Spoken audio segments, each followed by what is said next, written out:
Real estate produces more millionaires than other industry. Is this true? As a newbie to finance real estate, I'm just curious about the financial potential of real estate.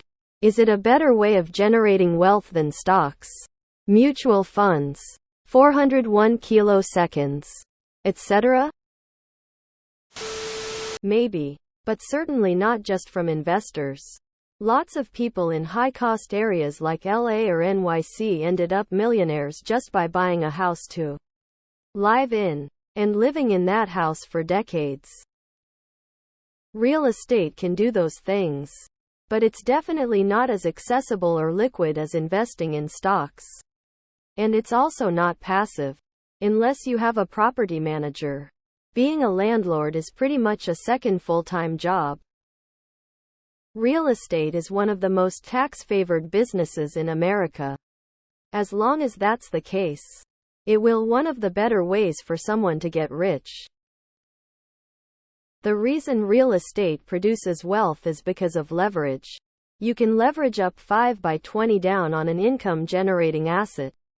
Put that same cash in the stock market and you're unlikely to generate the same total returns. I mean, if you compare real estate to starting a small business, the odds are stacked greatly in your favor. Government lets you leverage a ton. Good luck getting a huge loan from the government for a small business. In the US, if you bought 35 years ago, you are probably a millionaire, but also retiring this year. Yeah, real estate does that. But it's not as fast as aggressively investing in the right stocks right now. Or second fastest, investing in a 401k right around 2020. If you want to park your money in the US and believe the government will do nothing about companies with monopoly power, investing in SPY by putting away $500 a month might get you $1 million in 30 years. With Apple or Amazon, if you had done it the last 10 years, you would have already been a millionaire. Being born into a wealthy family produces more millionaires than any other demographic. X200B. In order to be a landowner, you must already have money land. Note: location matters. If you buy a house in middle of nowhere, Alabama, the house won't be worth $1 million. It will be worth $30K. So the answer is yes. But it is location dependent. That is the trap no one seems to say. Barrier to entry for RE is pretty high with record prices to buy in. And record of big companies buying residential property to flip and rent. You're not a millionaire if you need that house as a place to live in. It's your dwelling, the place you live. The last time I saw a list, it was 1. Financial services, 2. Technology, 3. Real estate and construction, 4. Food and beverages, 5. Health, 6. Media and entertainment industry, 7. Renewable energy. Yes, but only if you buy it in a good location and your income can withstand down payments, mortgage, repair, maintenance, and hold it for at least 5 years. One caveat is that you have to roll over it to the next home purchase, downgrade to a cheaper house, or sell in order to profit. Real estate investing is not as easy as some will make it out to be. If that were the case, then everyone would be doing it. In reality, a lot of things can and do go wrong. You need to be lucky, for one, to avoid squatters, not to mention repairs and capital expenditures. A lot harder than it appears. They're the loudest millionaires for sure. They do not mean agents and brokers. Trust. Sometimes you can just get lucky with real estate. Buying a pre-construction townhouse in Denver was the best decision I could have possibly made. After living in it for 5 years, sold and made $1 to Nashville and did a similar move with a similar did it once more in KY for a crazy profit, older house this time. Had to put $25,000 into it. My stocks have performed well but nowhere near as good as RE. Heck, Yes. Over the long term, there is nowhere for real estate to go but up. People need a place to live and/or a place to locate their businesses. The only way the real estate market can crash is if there suddenly becomes an oversupply, which currently is far, far away. The 2008-2009 crash was a blip on the radar screen and came about because banks were too lenient in lending to underqualified buyers. Within 2 years, the market began recovering and has been on its current trajectory ever since. Sure, the rate of appreciation won't stay the same, but there is still a ton of pent-up demand. It also produces more former realtors than any other industry. Smirk. If you look at stocks and real estate earnings over long periods of time, neither one is much better.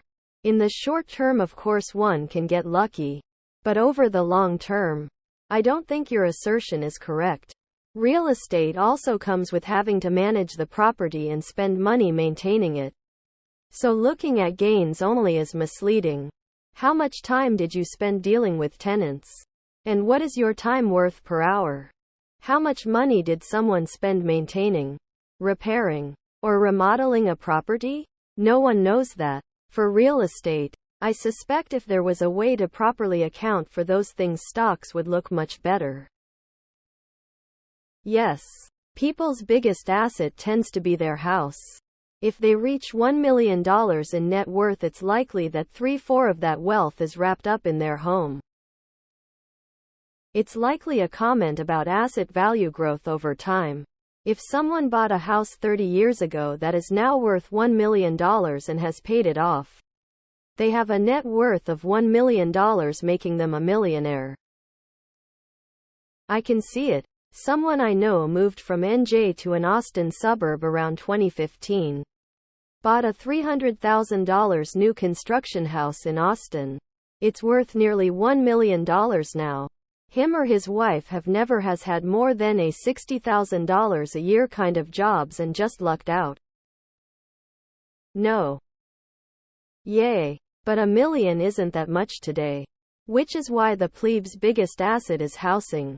Boom, you're well on your way to $1 million after 30 years. Making $1 million?